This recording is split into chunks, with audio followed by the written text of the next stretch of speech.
Well, Kevin, here we are back on Zoom. I was hoping that we could totally avoid Zoom. I know, bummer.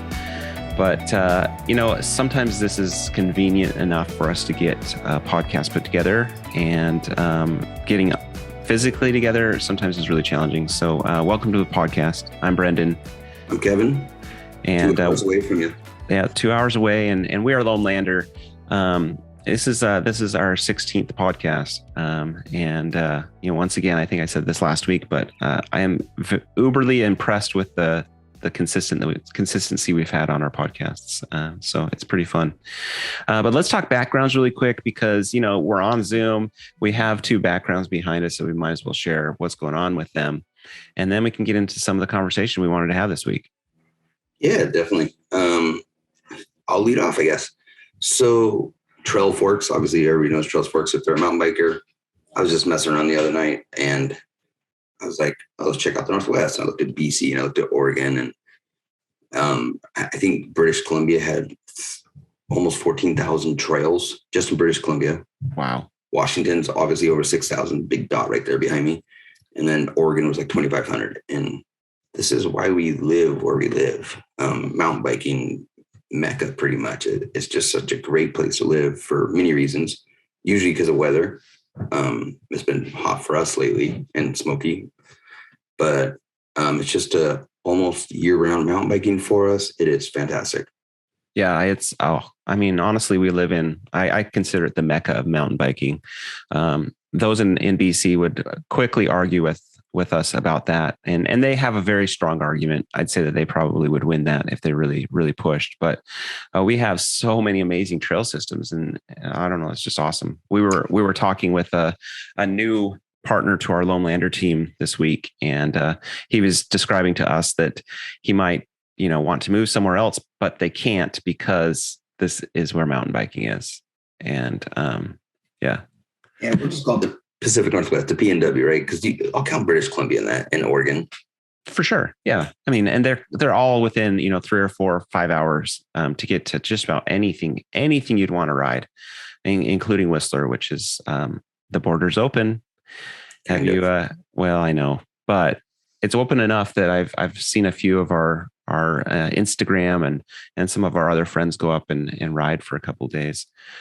Speaking of, one of our local Gig Harbor friends had a pretty gnarly wreck, and so it's how's he doing? I didn't see that. He's doing all right. So it is Jaden? No, Jaden. I can't think of Jaden's friend, Tyler. Okay. Yeah, so Tyler went OTB, I guess, and broke his collarbone and had a pretty substantial concussion. But sounds like beyond that, he's doing all right. So Tyler, good luck on your recovery. I know that's no fun. You'll be off the bike for a little while. Yeah, but once again, as far as places to go down, Whistler is a pretty amazing spot to go down. I mean, I don't know, that's probably a sacrilege. You should never say that out loud, but they have a good clinic there.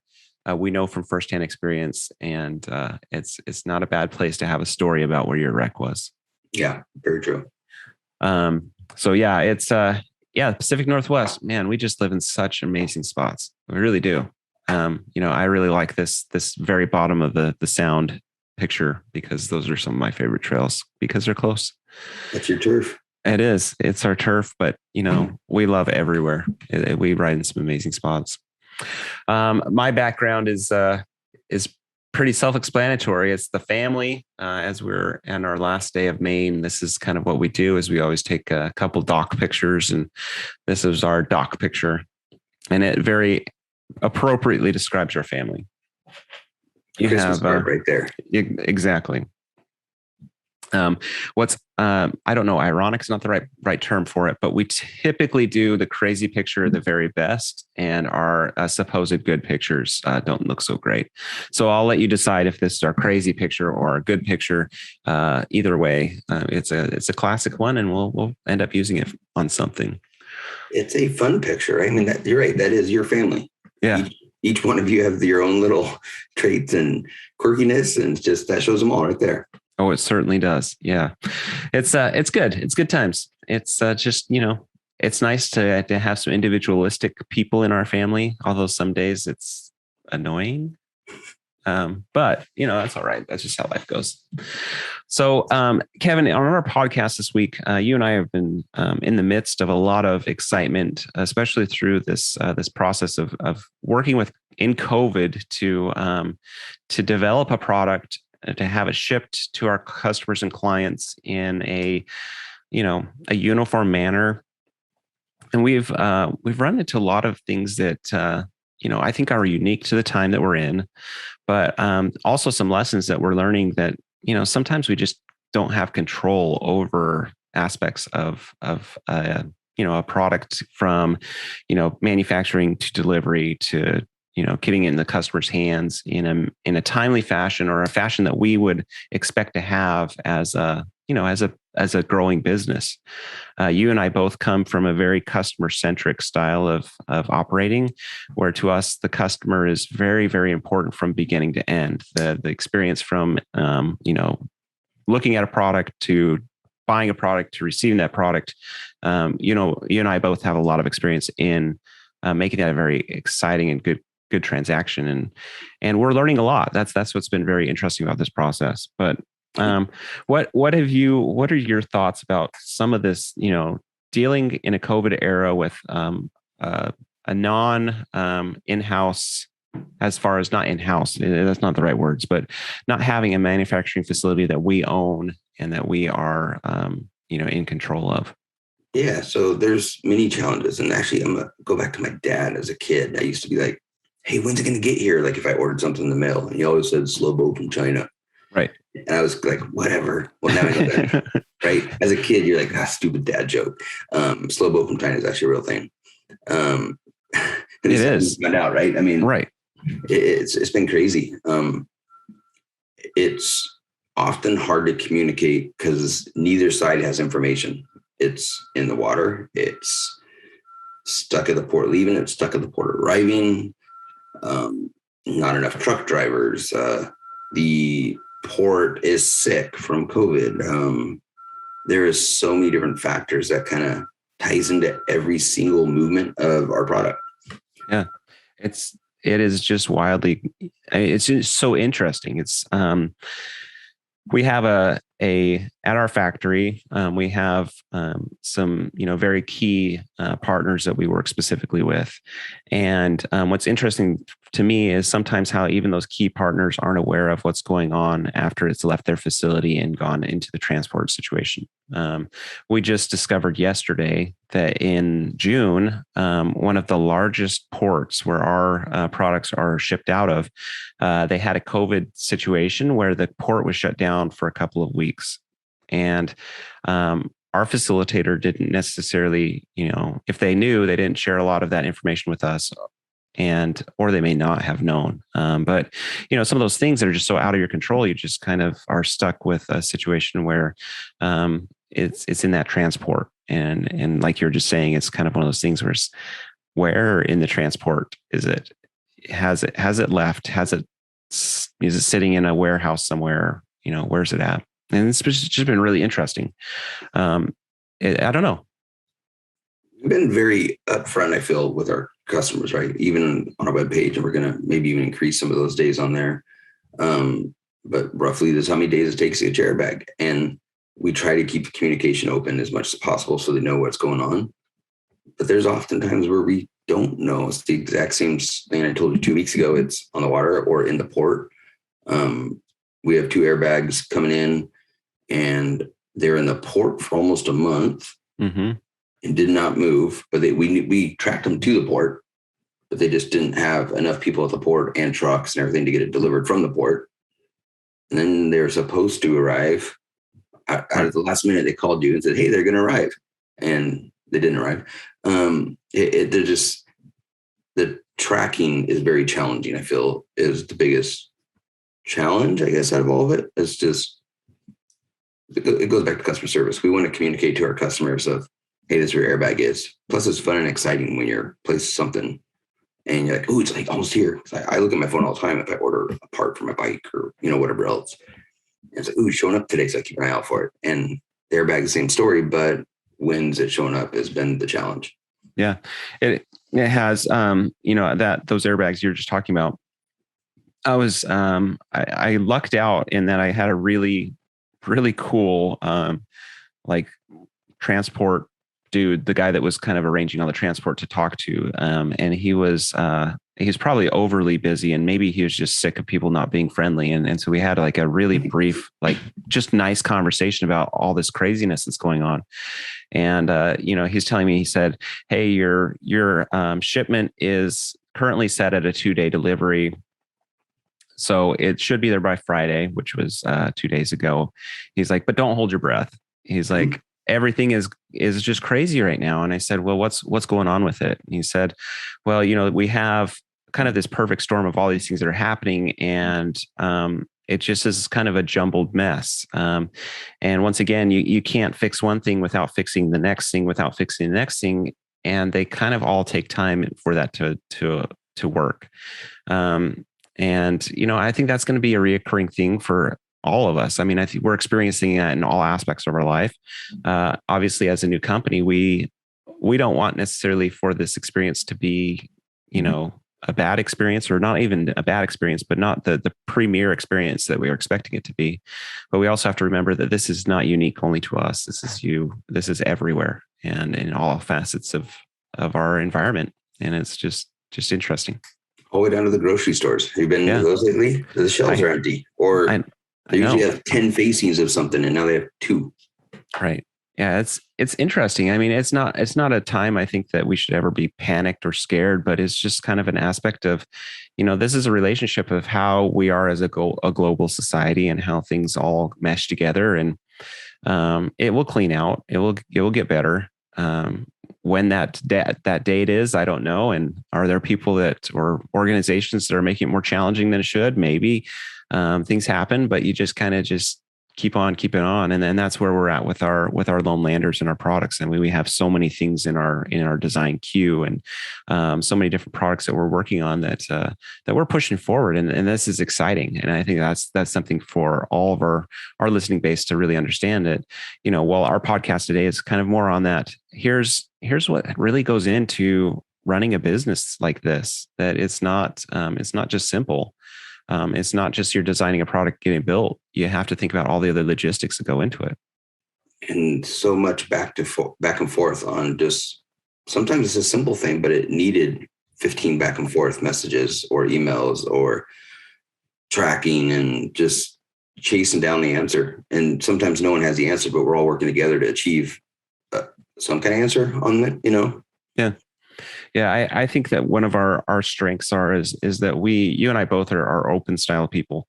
I learned a long time ago that I was usually caught whenever I got in that chain of telling that white lie or that little fib. And so sometimes I get to the point where it's like, I'm just happier being completely open with everything that's going on rather than not, on purpose, trying not to lead on our client base or anyone else. Just say, here's what it is, here's what's going on. And we're working on whatever the fix is to make it better. Definitely. You mentioned before that making it better might take a little bit of time, but we have some things in the works to promote our customer service the best we can. Right. I mean, we have some fun things that we're working on as well on the side to assist with the situation, and finalizing all that. So we'll have that shortly, and just kind of keep on moving forward. Like, it's exciting, all the little different avenues that we're working on and different design features and personal goals for the company and just everything in general. Yeah. It's it's super fun. So Kevin, that is enough about shipping. It's going to be just one of those things. We're going to deal with it and we're going to figure it out. And we apologize, out loud and proud to our clients about that. But unfortunately, we just can't do anything. We're stuck. And don't have shipping cause you not to buy an airbag, because these are fantastic. And I promise you the wait is well worth it. It's absolutely worth going through the pain, because the pleasure is pretty awesome. Definitely. So, Kevin, you and I were in a meeting this week. We were talking once again with a new partner of ours, and we were really dialing in and talking about what a loamer is. We've talked about loamers a lot. We've talked about Team Loam Lander. We've talked about all those different aspects of what that is, and I think that it's really starting to come together. We have not on purpose, but we didn't really know at the beginning what it was going to be or where it was going. And I think that we have a purpose now. At least that's how I feel about it. But Yeah, let's talk a you're little bit trending in the about. right direction, right? I mean, it's just fun and exciting. It is. It's super fun. We're going to spend maybe after we kind of describe what a loamer is, let's talk about the last Northwest Cup race. You and I both weren't able to attend, but that doesn't mean that the loamers and Team Loam Lander didn't have like a crazy, amazing experience. So, Great yeah, it's presence just as amazing. always. It was. So why don't you just kind of recap what a loamer is and why we are doing this? I mean, what's the purpose? Yeah, so obviously we started Lone Lander, right? Airbags. And we are all going to the races. So we're like, well, let's have a Team Lone Lander team. From there, we came up with the Loamers. Loamers, hashtag Loamers. Um, Loamers is a group of riders, more of a family group of riders. Doesn't mean we're direct family, but we're all family. We ride together, we help each other. Um, Exclusive club, is that? I don't know. It's just kind of a fun group to be with. We have some things that we do to help support our loamers that are on our team, but it's more than a team now. It's kind of developed into a group of athletes. It's a group of people who want to, kids and adults, who want to achieve more within mountain biking. And so we can help guide them, assist them the right direction on some choices. Yeah. And it's so, I'm being kind of vague and not intentionally. It's just there's so many avenues that it's kind of developing into, and you and I are both constantly, in a sense, rewriting, reworking those. But it's been a lot of fun. There's been a lot of support. We're still a small group, and that's how we want to keep it. We don't want to be this massive team that has 200 riders, but we're a small group. We're a small family out there riding and traveling and just having a really good time. And I'll let you just continue on from there. Yeah, I think that you're saying it, really the best words you've been using is kind of the development, really. We talk about airbag progression all the way through, and we're trying to process that through the whole aspects of Loam Lander. What is the progression of a loamer? And we've kind of just discovered by either accident or by a lot of your past expertise is that we have some abilities to help develop riders in the next steps of their own personal progression. And that's not referring to their riding skills, but some of their progression in contacts with additional, sponsors or partners for them as an individual to continue to excel in their riding. The how and the win, right? I mean, as a rider, if you are trying to get sponsored, you don't reach out in March and ask for a full sponsorship because they did their budgets back to October. So it's the timing, the win. What are you going to give that company, right? Anybody can say, hey, I want a free bike. Mm-hmm. Okay, but why should they give you a free bike? Just because you're a good rider? No, you can be the best rider, and they may not want you on your team because you're not a good person. Or, I mean, everything right now is so much Instagram and Facebook, social media. That direction is, if you don't have a good social media following, that's probably going to be a quick no. Now, Pink Bike Academy is actually tons of fun to watch. So go back and watch all the episodes. That is actually a really good example of kind of what you need to do to be pro or to be even just sponsored in a grassroots program or full. Yeah, for sure. Well, I mean, you and I have experienced this through the Loam Lander. We're frequently reached out to by, a lot of different people that would like to have some relationship with Loam Lander, whether that's a lander that they can use or an opportunity to spend time on the Loam Lander team.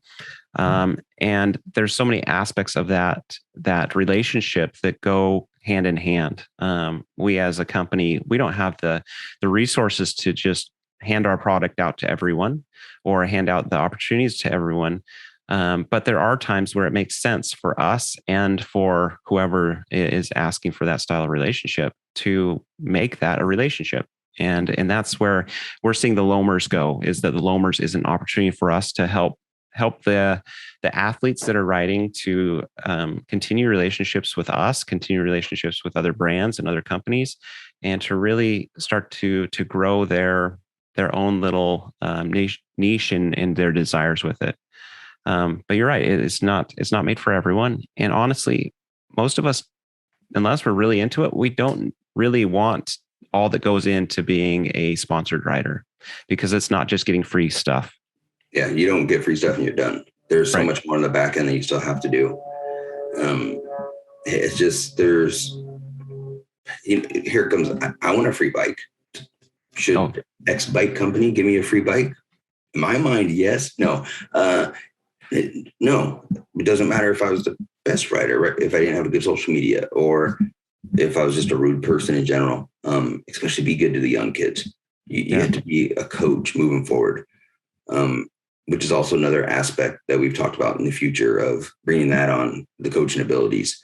So teaching these younger riders how to become a coach. That's another source of income if you are trying to go pro. And you see a lot of these pro riders now, and they're doing an amazing job coaching on the side.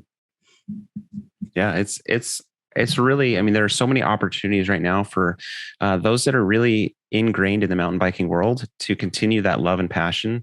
And so we want to really help those young riders, especially that are associated with us, to be able to continue that if they want to. And so that's kind of the development side of Loamlander and the loamers. And it's a work in progress. And we have some extremely talented individuals that are riding for Team Loamlander and would be considered a loamer.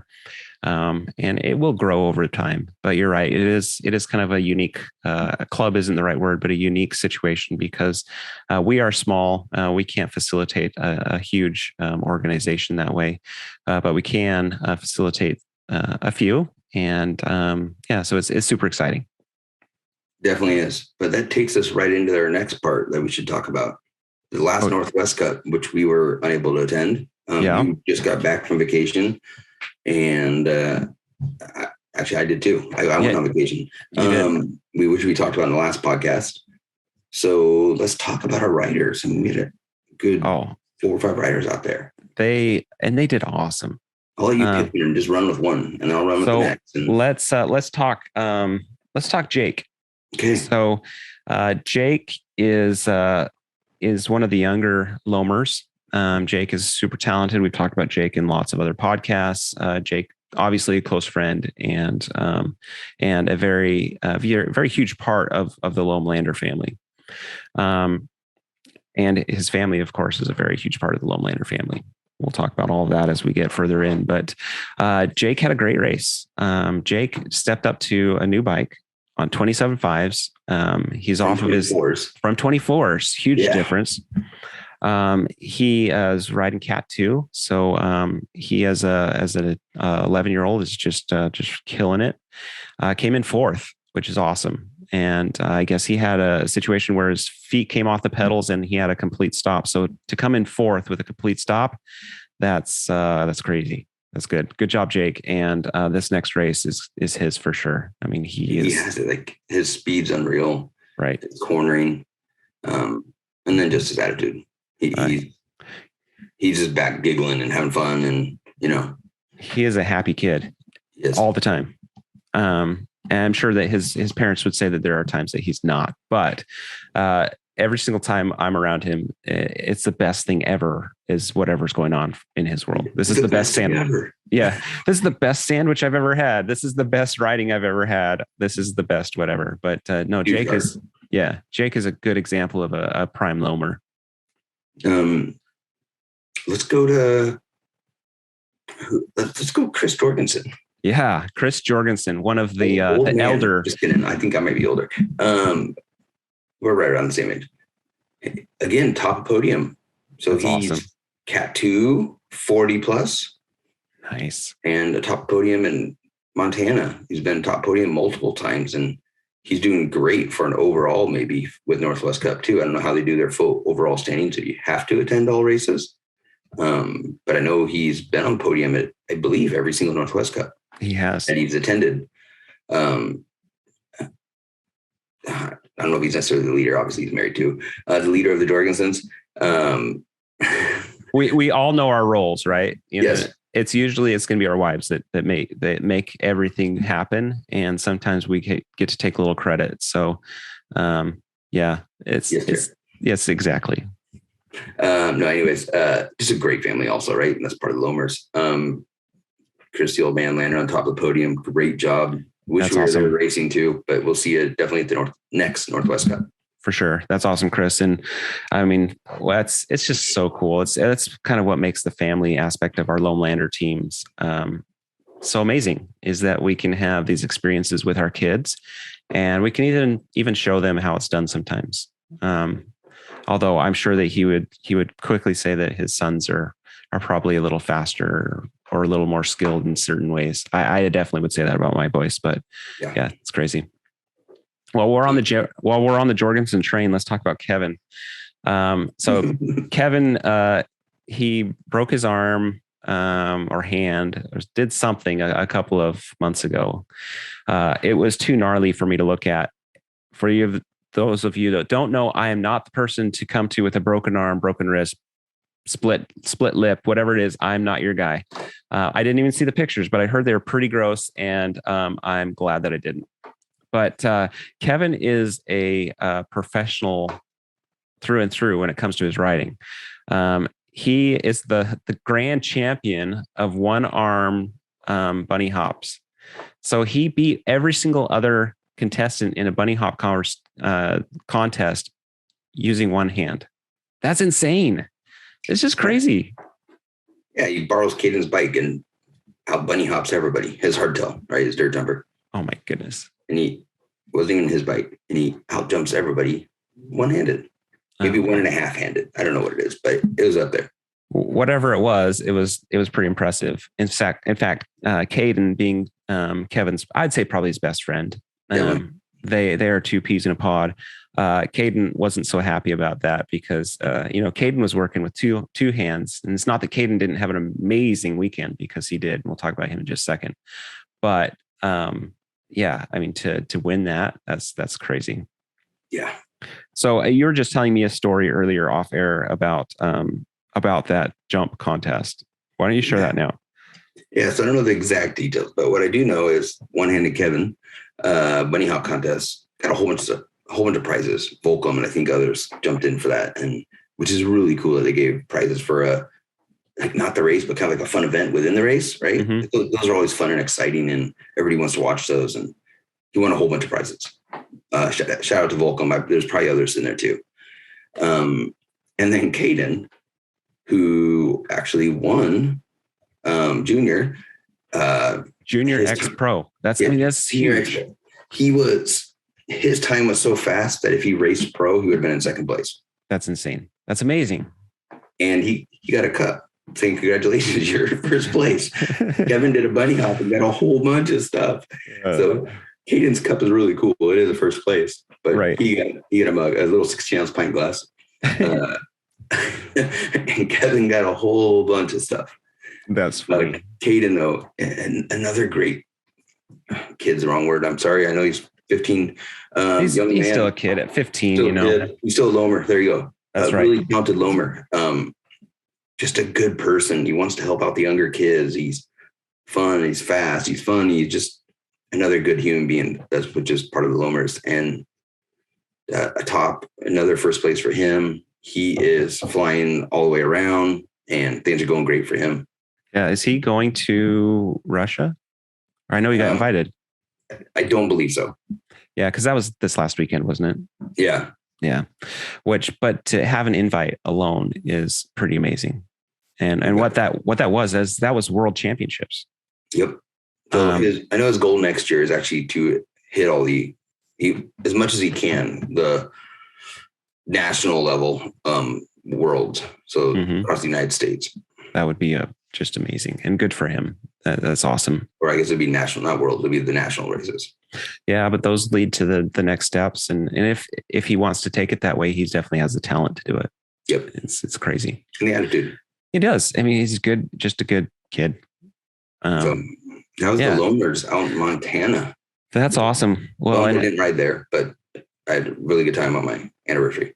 Yeah. And you know what? Sometimes we make decisions that are good for our families at those times. And those, I know a kid-free trip for me is really, really high on my desire list. I love riding, but sometimes the kid-free trips trump anything else. So you have one coming up though, don't you? Tatum and I are going to do a little day something in October, but I get to next week go to a work conference in Minnesota, Wisconsin, of all places. So yeah, this is a little group of colleagues that we get together a couple times a year, and we choose random spots to go, and this was just one of those random spots. So we'll see what happens. Okay, old Milwaukee. It should be fun. Okay, should be fun. Right on. So, well, Kevin, I think that that's a lot to talk about in our little podcast. We certainly are grateful for the chance that we have to do this Loamlander experience, and we hope that our excitement about it continues to be shared, whatever. To be, hold on, let me pause for just a second. We hope that our excitement about Loamlander is shared with you, and that these podcasts are a device that we can use to help you as our customer, hopefully, or even just our friends or our listener to kind of see where we're going. And that this is a fun experience, and it comes with its challenges, but it's certainly really, really fun to do. So much more than just airbags, even though we are airbags. Yeah, it is, and it's not evolving or changing. Our focus is airbags, but we just have so many plans, and it's super, super fun. But with that, I think we as Loamlander are ready to call this episode done and say adieu, and that Loamlander, we're out. See you next week.